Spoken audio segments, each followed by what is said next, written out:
అఖిలాండ కోటి బ్రహ్మాండ నాయక రాజాతిరాజ యోగిరాజ పరబ్రహ్మ సచ్చిదానంద సమర్థ సద్గురు సాయినాథ్ మహారాజ్కి జై.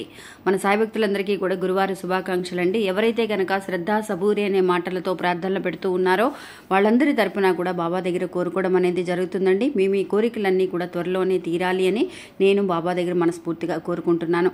ఇంకా ఈరోజు బాబా ఏమంటున్నారు అని అంటే, బిడ్డ నువ్వు పూజల కోసం ఎన్ని లక్షలు ఖర్చు పెట్టినా కూడా నీకు నీ కోరిక అనేది తీరదు సరికదా, నీకు పుణ్యం అనేది కూడా శూన్యం తల్లి అని చెప్పి బాబా ఈరోజు ఒక మంచి సందేశాన్ని పంపిస్తున్నారండి. ఎందుకు బాబా ఇలా అంటున్నారు, ఏం చెప్పబోతున్నారు అనేది ఈరోజు వీడియోలో తెలుసుకుందాం. ఇంకా వీడియోలోకి వెళ్ళడానికి ముందుగా మన ఛానల్ని ఎవరైతే కనుక కొత్తగా చూస్తున్నారో వాళ్ళు ప్లీజ్ సబ్స్క్రైబ్ చేసుకోండి ఫ్రెండ్స్. మీకు వీడియో నచ్చితే కనుక ఒక చిన్న లైక్ చేసి సపోర్ట్ చేయండి, మీ ఫ్రెండ్స్ అందరికీ కూడా షేర్ చేయండి. నమస్తే అండి. మీ అందరికీ ఒక విషయం చెప్పాలి. నా జీవితంలో ఎన్నో సమస్యలతో బాధపడుతూ ఉన్నప్పుడు నాకు ఒక గురువు గారు పరిచయం అయ్యారండి. నాకున్న సమస్యల్ని ఈ గురువు గారు చాలా ఈజీగా ఫోన్ ద్వారా ఆయన కొన్ని పూజలు చేసి మన సమస్యని పరిష్కరించడం అనేది జరిగింది. అందువల్ల మీకు ఎలాంటి సమస్యలు ఉన్నా కూడా, అంటే ప్రేమ, పెళ్లి, సంతానం, ఆరోగ్యం, విదేశీ ప్రయాణం, కోర్టు సమస్యలు, భార్యాభర్తల మధ్య సమస్యలు, మానసిక శారీరక సమస్యలు, పర్సనల్గా మీ సమస్యలు అనేవి ఎలాంటివి అయినా సరే వెంటనే పరిష్కరిస్తున్నారండి. ఇంకా ఆయన పేరు కోయిదర సుబ్రహ్మణ్య రాజు గారండి. ఆయన ఫోన్ నెంబర్ 9347293375 అండి. ఇంకా ఇప్పుడే ఆయనకి కాల్ చేసి మీ సమస్యల్ని ఇట్టే పరిష్కరించుకోండి. బాబాగారి సందేశం వినడానికి ముందుగా అండి మీ అందరికీ కూడా ఒక విషయం చెప్పాలండి. మనం కొత్తగా శారీ బిజినెస్ స్టార్ట్ చేశాము, సాయి సుజా శారీ కలెక్షన్స్ అని చెప్పి. నిజంగా అండి శారీస్ ఈ బిజినెస్ అనేది స్టార్ట్ చేసింది మీ అందరి కోసం అండి. నాకు ఫస్ట్ ఒక ఆశ అనేది ఉండేదన్నమాట. చాలామందికి కూడా నేను బాబాగారి సచ్చరిత్ర అనేది పంపించడం జరిగింది. కానీ చాలామంది అక్క వైద్యనాథ్ సాయిబాబా గారి గుడి దగ్గర గుడి నుంచి తెచ్చిన విభూతి అనేది మాకు పంపించండి అని. అంటే విభూతి ప్యాకెట్ మాత్రమే మనకు కొరియర్ చేయడం కష్టంగా ఉండేది మనకి. అందువల్ల నేను మనకి బాబా ఈ అవకాశాన్ని కూడా నాకు ఇచ్చింది కూడా ఇందుకోసమే అనుకుంటున్నానండి. ఎందువల్లంటే శారీస్ కొరియర్తో పాటు నేను బాబా గారి విభూతిని ఫోటోని కూడా నేను చిన్న ఫోటో కూడా అందరికీ కూడా సెండ్ చేస్తున్నాను. ఇది నాకు మంచి అవకాశం, బాబా ఇచ్చిన అవకాశంగా నేను చాలా గర్వపడుతున్నానండి. అంతేకాకుండా ఈ ఛానల్ ఎవరైతే కనుక చూస్తున్నారో వాళ్ళు ప్లీజ్ సబ్స్క్రైబ్ చేసుకోండి. మీరు వీడియో నచ్చితే కనుక ఒక చిన్న లైక్ చేసి మీ ఫ్రెండ్స్ అందరికీ కూడా షేర్ చేయండి. మీకు ఒక వాట్సాప్ నెంబర్ ఇస్తున్నాను అనమాట, ఎంక్వైరీ కోసం. ఆ నెంబర్కి మీరు మెసేజ్ చేయండి. ఇంకా వీడియోలోకి వెళదామండి. సాధారణంగా బాబా పంపించే సందేశాలన్నీ కూడా అండి చాలా బాగా కనెక్ట్ అవుతాయండి. ఈరోజు ఈ వీడియో ఎంతమందికి కనెక్ట్ అవుతుంది అనేది నా కమెంట్స్లో కూడా తెలియచేయండి. ఇంకా ఈరోజు ఇచ్చే సందేశం ఏంటి అని అంటే, బిడ్డ నీ కోరిక తీరాలి అని, నువ్వు ఇప్పుడు అనుభవిస్తున్న ఈ సమస్య నుంచి బయటపడాలి అని చెప్పి నువ్వు ఎన్నో లక్షలు ఖర్చు పెడుతున్నావు, అన్నదానాలు చేస్తున్నావు, అభిషేకాలు చేస్తున్నావు, ఎన్నో రకాల పూజలు చేస్తున్నావు. కానీ నువ్వు ఇలా పూజలు చేసినంత మాత్రాన నీ కోరికలు తీరవు సరికదా, నీకు పుణ్యం అనేది దక్కడం కూడా చాలా వరకు శూన్యమే అని చెప్తున్నారు. అంటే 0% అండి. మనకి ఇలా అనుకుంటూ ఉంటాం, మనం ఎన్నో రకాల పూజలు చేస్తున్నానక్క, అభిషేకాలు చేస్తున్నాను, అన్నదానాలు చేస్తున్నాను, అయినా సరే నాకు నా కోరిక తీరటం లేదు అనేవాళ్ళు ఎంతోమంది ఉన్నారండి. ఎందువల్ల అలా అంటున్నారు అని అంటే, బాబా ఈరోజు ఇచ్చే ఒక సందేశానికి అర్థం ఏంటి నేను చెబుతాను విను అని. ఒక భక్తుడండి, ఒక ఊరిలో ఒక భక్తుడు ఉన్నాడు, బాబా భక్తుడు. ఆయన నిజంగా అండి బాబా కోసం ఏదైనా సరే, డబ్బు అనేది చాలా విపరీతంగా ఉందండి ఆయన దగ్గర. చాలా పెద్ద ధనవంతుడు. ఆయన ఏమైనా చేయగలడు అనమాట.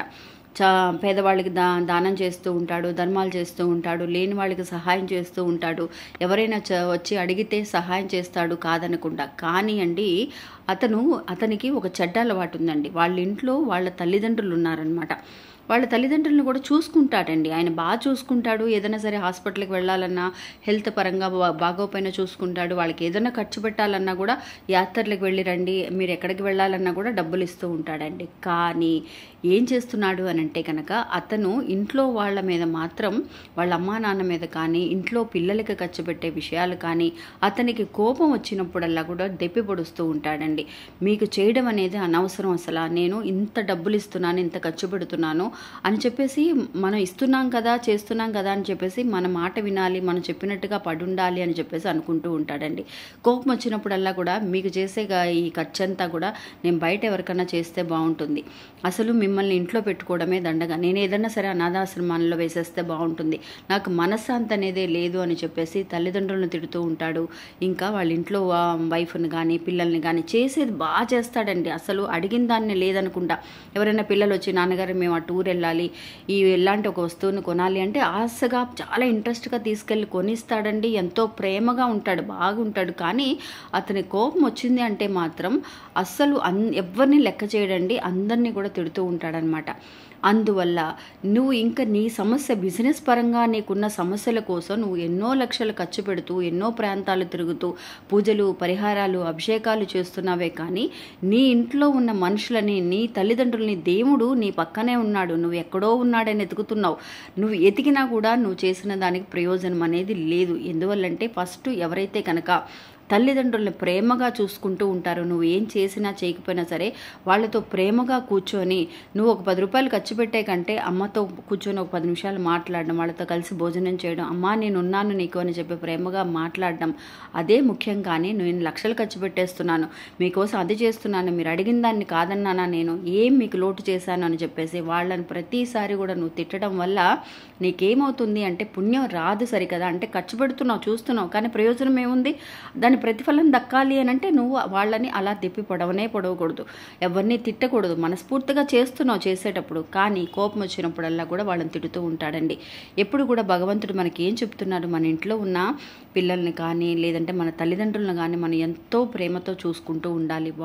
భగవంతుడు అనేవాడు ఎక్కడో లేడు, మనం బయటికి వెళ్ళి ఎక్కడా వెతకాల్సిన అవసరం లేదు. తల్లిదండ్రులు మనతో ఉంటున్నారు అని అంటే దేవుడిచ్చిన వరం అండి. అతనికి ఆ ధనం అనేది చేతి నిండా ఉంది, కానీ అది సరిగ్గా ఉపయోగించుకోవాలి. మనం అనవసరంగా లక్షలు ఖర్చు పెట్టేసి బయటకు వెళ్ళిపోయి నువ్వు మనస్ఫూర్తి బయట అంతా అన్నదానాలు చేయడానికి కానీ అభిషేకాలు ఖర్చులు బాగా పెట్టినప్పుడల్లా కూడా అతను వాటి గురించి ఏం ఫీల్ అవ్వడండి. ఇంటికి వచ్చినప్పుడు మాత్రం కోపం అంతా కూడా వాళ్ళ మీద చూపిస్తూ వాళ్ళ కోసం నేను ఇది చేశాను, అది చేశాను, మీకు చేయడం అనవసరం, అసలు శనిలాగా దాపరించారు మీరు అని చెప్పేసి ఇష్టం వచ్చినప్పుడల్లా వాళ్ళని తిడుతూనే ఉంటాడండి. అలా తిట్టడం వల్ల అతనికి వచ్చే ప్రయోజనం అనేది శూన్యం అన్నమాట. ఏమీ ప్రయోజనమే ఉండదు. తల్లిదండ్రులకి చేశామన్న మాటే కానీ మనం భగవంతుడిని అడగచ్చు. ఒక భక్తుడు అట్లాగే అండి నరకానికి వెళ్ళాడంట. ఇలాంటి ఒక భక్తుడు అనమాట.